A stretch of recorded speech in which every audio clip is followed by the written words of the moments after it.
What's up, y'all? We're going live. My job.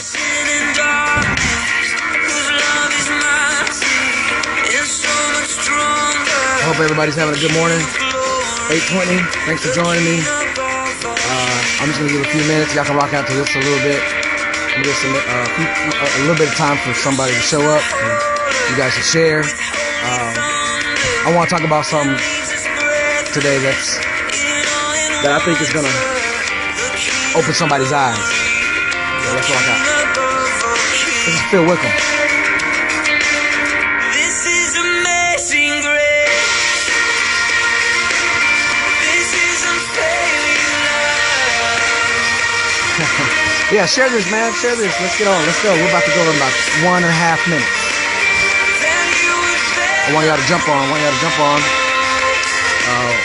While this is playing, if you haven't checked out Grace by Dexterity on iTunes, go right now and check that out. We support what's happening on that end with some music and stuff like that. They got some good stuff coming out. Grace by Dexterity. So, let's get it. Alright, one more minute, and we're gonna start. Air drums.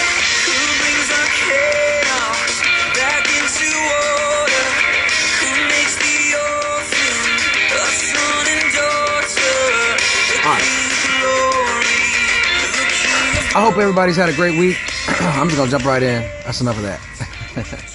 Y'all can watch air drums anytime. It's a beautiful morning here in Dallas, Texas. And I just want to say first and foremost that I appreciate everyone who jumped on this page, and I just made it live in just the last almost 24 hours, and I've gotten a surprising response from everyone, and I appreciate that. That's good. So I'm gonna go with this flow for a little bit, and you know, just like I said, as the Lord gives me inspiration to come on live. Look, this is no easy thing to do. If it was easy, everyone would do it. And it seems like everyone's doing it, but out of the billions of people who are on this platform, not very many are jumping on live and just streaming whatever, streaming some stuff. You see a lot of crazy stuff, but very few times are we seeing something that's going to inspire us, that's going to encourage us. And I'm hoping that that is what I am able to do on this channel, Aaron D Creative. I'm going to talk about a lot of creative things, but I wanted to start this session, and I'm just going to call these morning sessions. There's nothing clever, nothing cute about it. I just want to call it the morning sessions because I feel like there are some things that maybe I can talk about that maybe encourage or inspire or shed some light on how I feel about it in my heart and what the Lord is saying. So I'm a Christian, all right. I believe in Jesus. Let's just get that out of the way. But I am open to the conversations or questions or the doubts that some people might have. Okay, because we're all on a journey, and I like how my pastor, Bishop T.D. Jakes, says it. We're all poor people trying to show another person how to find bread. Okay, and I found some life and I found some bread in Jesus. So anyway, that's what this channel is about. And the title of this one, What Makes a Real Man? So in the news today, you're going to hear a lot about this gender issue. Like there was was there ever a debate when you were born? If you were, which gender you were? No, the doctor was like, yo, you're having a girl. Okay, you're having a boy, and we can tell, like early on, we could tell. There is no debate. If you wanted to debate about it, I guess, that would be the time to do it, right? As a parent. So something tells me that we might be seeing some debates as to the definitions. If that ever changes, just find me on Facebook. Okay, find me on Facebook, and we'll talk about that when it comes to it. But it's controversy, and controversy is what brings up conversations a lot of times. And I got to thinking this morning, why is this even a debate? What makes a man a man? What makes a woman a woman? But this message is titled "What Makes a Real Man?" Okay, a real man. And I wanna try to maybe shed some light from what I found, just in my own experience, my own life, the man issue. Okay, I'm a man, and I know that I am. How do I know that I am? It's not hard for me. All I got to do is just wait throughout the day. I'm gonna find out what I'm made of. I'm made of man materials. Okay, and I think that there's a lot of men watching, and this is where I'm going with this. Okay, and there's some women too. All right, listen, I'm gonna talk about the relationship thing today, and I'm gonna talk about the decision thing today. The decision. Okay, the decision, not the decision to be a man if you're a woman, not the decision to be a woman if you're a man. Okay, but the decision as a man to act, to behave, and to think, right, like a man. What makes a man? All right, so with this controversy floating in the air, hopefully after this situation we'll get some clarity. So when I look to what is a man, there are things that build a man. Okay, a lot of times it's their environment, the kind of man that they're going to be. It's their example. Okay, who they glean from, and who would they like to, who they would like to be like. Okay, their example, right, or their experience, life. Okay, and my personal story is that all of those components made the man that you see today. Okay, my environment, my home, my work, my school, okay, my church, my the example was my father, okay, my grandfather, my pastor, my youth pastor, my coach, my football coach, my baseball coach, some of the sport heroes that I grew up, and I was born in the 80s, so when I think of sports, I think of WWF.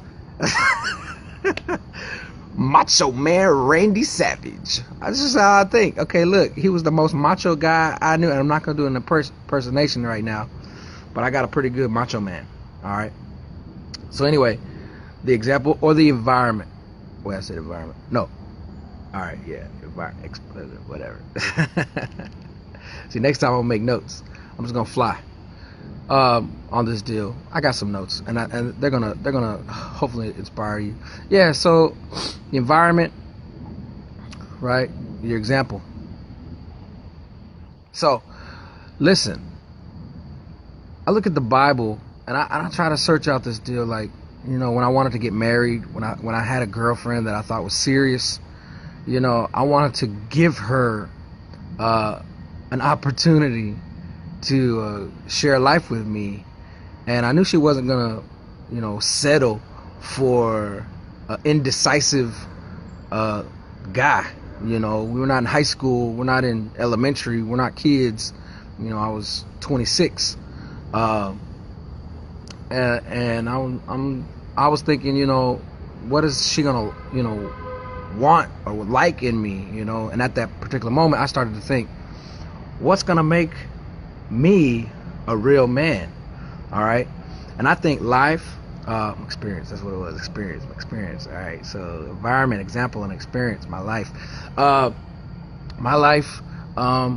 based on the decisions that I made, created and molded and chiseled away at me as a man. Okay, I hope that makes sense. Anyway, so life has a way of doing that. Okay, experience has a way of doing that, making you a man. Let's say you have a job that you just dread being at. You have a boss that is overbearing or micromanaging or just a dictator or a tyrant, or you work in an environment that is toxic or hostile, but you go there every day because that is your job, that's your work ethic. And I want to maybe just pause here and just side note that if you do have a job, and it's not connected to your purpose. I don't know if there's some seasons for that. There's seasons for development and process. It's not just going to happen overnight. But don't lose hope that where you are now is not where you're going to stay. All right? Attack that job, as if you were the CEO of that company. Okay? What would you as the CEO expect you as the employee, right, out of? What would the CEO expect out of you? So, just a side note.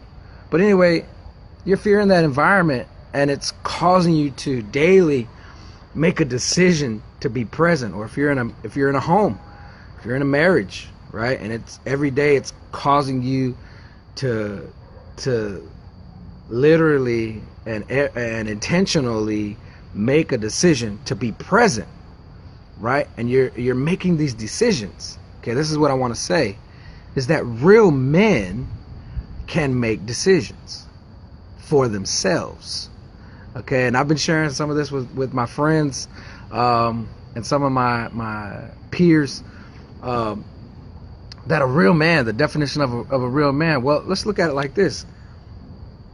What makes the difference between a real man and a boy? A little boy, all right? And I have a son, so I'm talking in that kind of sense, okay?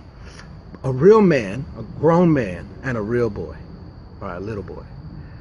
The only difference is real men make decisions for themselves. Little boys have to have decisions made for them. I'm going to say it again. Real men can make decisions. They're responsible to make decisions. If life says one thing, they can respond, right? They're responsible. They're able to respond. They're able to make a decision for themselves. A little boy, if life, let's say you can't go outside and play. Well, life just handed you a decision, and you as a little boy are receiving that decision from your parents or something like that, or if there's an authority at your school or something like that. A little boy has to have decisions made for him, and this is the only difference. This is the only thing that was different from me as a child into a man, where I no longer thought as a child. I'm a man. I can make decisions for myself. And I can live with those decisions. Whether they were good, bad, or ugly, Aaron made a decision. And I stuck with my decision. I might have regretted my decision, but I'm going to continue to make these decisions. Okay? We have a guest. We're going to pause right here. All right, this is my little girl. She can't make decisions for herself. I have to make most of the decisions for her. I make cookies. She makes cookies. Okay? Because my mom, my sister made me something. Yeah, because okay. See, if mom is with her in the kitchen, mom is going to make a lot of the decisions. She's not going to make a lot of the decisions. She's going to have a lot of wants. She's going to want a lot of cookies, right? You like cookies? She might even want to have more than what she's supposed to have. Do you have more than just one cookie? Do you want more? Yeah. All right, thank you, baby. That helped me. All right, go back inside, because you don't want to get out here when Sonny comes out. Go. Close the door. Thank you. We can't, as a child, we can't make decisions for ourselves. Now, what? Thank you. What really, really concerns me is that when we get into adult age or adulthood, and we still have a childlike mentality, or we still think like a child, right? We don't want to go to school when we're a kid. We don't want to go to work when we're an adult. We don't want to be told what to do when we're a kid. We don't want to be told what to do when we're an adult. All right? You call me a name. I don't want to play with you, right? Well, you said that something like this and that and the other. I can't associate myself with somebody like that because they think different than me or they believe different than me. I can't work with them. Listen, a lot of the times you're holding back what God really wants you to do because of this lack of responsibility to work with people who don't think like you, right? And you're looking at your bank account like, man, Lord, when are you going to send me a blessing? Even the Lord saying, I sent you a blessing. You just can't work with them. You cannot work with those people, and you decided that because you can't work with those people, you're going to quit, or you're going to show up with a horrible attitude and not have a team player mentality. hope this is helping somebody. But when I look at the Bible, okay, I look at stories like King David, okay, the man after God's own heart. Wow, that's the most esteemed compliment I think God could ever give you as a man. As a man, you're a man after God's own heart. A man after God's heart. Wow. And David is a king. All right. And this is for some of you who are contemplating or wanting a family and build a family, or you're in a marriage right now that God is testing you. God is really putting you through the fire, man. Right? Why? To make a man out of you, man. To make a man out of you. Right? He wants to make a man. He sees a man in you. You got to put off some childish ways. If you can't put off some childish ways, man, you're not going to have the life that God has for you, that God wants for you. King David was a king, right? Before he was a king, he was a shepherd. All right? So the process of being a shepherd boy to a king, look at that, man. That's like two totally different worlds. The world of a shepherd and the world of a king, right? In your house, you proclaim that I'm the king of my house. I'm a king of my castle, right? Whatever I say goes. When I say close that refrigerator door better be closed, okay? When I say pick up the stuff in your room, you better pick up that stuff in your room, right? You're the king of the castle. But what is a true king doing? The true king, a real king, is making decisions on behalf of his people.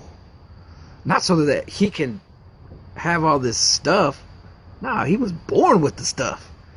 But he had to make a process from shepherd mentality to a king mentality. David was also the priest. Okay? And this is something that's very, very interesting. There are some people who feel as though that the spiritual aspect of the relationship, just automatically happens. And I'm here to tell you, no, it doesn't. Everything in life is intentional. I believe that 100%. So when you're going into a marriage or you're going into a relationship, or you're trying to contemplate and decide as a grown man or a grown woman whether a person is right for you or not, let me just offer this advice. You're going to connect physically, right? You're going to connect emotionally. But if there's not a connection spiritually, I would suggest that relationship is not for you. Okay? And it's not for God. And it's not from God. All right? And I just want to offer this as my humble, opinion, humble advice, that if you are battling in your mind about whether a relationship is for you, just look at this. If the guy is able to connect on a spiritual level, he has become the priest of the relationship. If he can't pray with you, then I suggest that you find somebody else. If she is more interested in how she looks and she's going to empty her bank account and try to fix up or doll up herself, and that is the connection she has, or that's the connection y'all have on the physical thing, you might need to maybe reconsider the relationship. Maybe it's just y'all are good friends, or y'all might just have to cut it off completely. This is just my humble advice, my humble opinion. But based on what I've read about David, he was the priest. He was able to cover his house in prayer. Okay, he had a relationship with God. He wasn't ashamed. People knew it. It was public, what he believed. And when he prayed to God, right, he looked for answers and direction and guidance from God. And I'm just offering that as a suggestion. Maybe you need to look to God and be sensitive to that deal. Is she worth it? Is she worth it to pray to the Lord and really find out if she's for you? I'm gonna pull you in. All right, then peace out. My wife tried to make a cameo. I was about to pull her in. She's just enjoying the morning with me. But David, I got 1 more minute. All right, I'm at 20 minutes. I appreciate you sticking around with this deal, and I hope this really helps. This is one of the last things, okay? David was also a prophet. He was able to see potential. Okay, this is a guy after the man after God's own heart, right? You'll have to excuse Sonny. Sonny's awake, right? He was a man after God's own heart, right? And he was the prophet of the kingdom, of the house. And I suggest to you that if you're not the king, just the king, right? Meaning that you're able to lead in the best interest of the people that you're leading, the king, a real king, not a dictator or a tyrant, right? But a real king, somebody who is not afraid to lead by example, right? The king. If you're not the king, right? Be the king. Be the priest, someone who can cover the relationship in the house or whatever it is, the endeavor spiritually. You can connect to God, right? And you're not ashamed of it, and you go public with it. That you connect with God, right? That with the help of the Holy Spirit can lead and guide, and with no apologies about it. Okay, I get guidance from God. If I was led to my own devices, I would make bad decisions. I would make child decisions. But King David was also the prophet. Okay, I'm telling you, King David, being the king, right, able to lead by example, the priest able to cover spiritually and connect with God, to lead and guide his people, right? Some of you are not able to go further in your relationships because the Holy Spirit is completely out of your relationship. God is not in your relationship. Y'all connect on a physical and emotional level, but the spiritual level is just dead. It never even really was there. Come on, man. Let's be honest. Come on, lady. Come on, sis. All right. It never was even there. Get connected to God and watch when you connect to God. Two different individuals. This is what I experienced in my own marriage. When I go to God and my wife goes to God, man, I'm talking about that's the best situation right there. Okay? That's the best situation right there. Me and God, my wife and God, and there's where I have peace with God and peace with my wife. Okay? Guys who are looking to get married, I really, really encourage you to get somewhere and sit down and find God, man. Right? He's the priest and he was the prophet. Okay, he saw the potential, which is why he was able to seek after that deal, to seek after God, right? You as a husband, as a boyfriend, or you as a wife, or even a business partner, okay, you can apply all these principles to just being a leader, right? Being a leader. Be the king of the situation, right? Lead by example. Be the priest, cover it spiritually, and be the prophet. See the potential and speak to the potential. Speak to the issue of the potential, not to the individual person. Yes, they're in the process, but speak to the individual potential, the potential of the person, or the potential of the situation, right? If we look to Jesus, Jesus had all these qualities. Jesus had all these qualities. Okay, David started as a shepherd. Jesus started as a carpenter, right? David went through the process and became king, right? Jesus was the King of Kings. I'm telling you, this is going to help somebody. I believe it. All right, I got just a few more seconds. And I just want to encourage you all. What makes a real man? A real man makes decisions, right? A little boy has to have decisions made for him. Let's stop thinking like children. Let's stop acting like children. Let's be grown men about this thing. Okay? Let's see some stuff turn around. Okay? Let's see some stuff turn around. Let's fight to be men. Let's fight the child inside who wants to go out and play and make ridiculous decisions. Sit that little boy down. Put that little boy in the corner. All right? And let's lead by example. Let's be king. Let's cover spiritually. Connect with God. Let's be the priest. And let's speak to the potential, right? that is already there. That's the prophet, right? Let's build, let's serve. I hope this helped. I'm Aaron D. Find me on Twitter,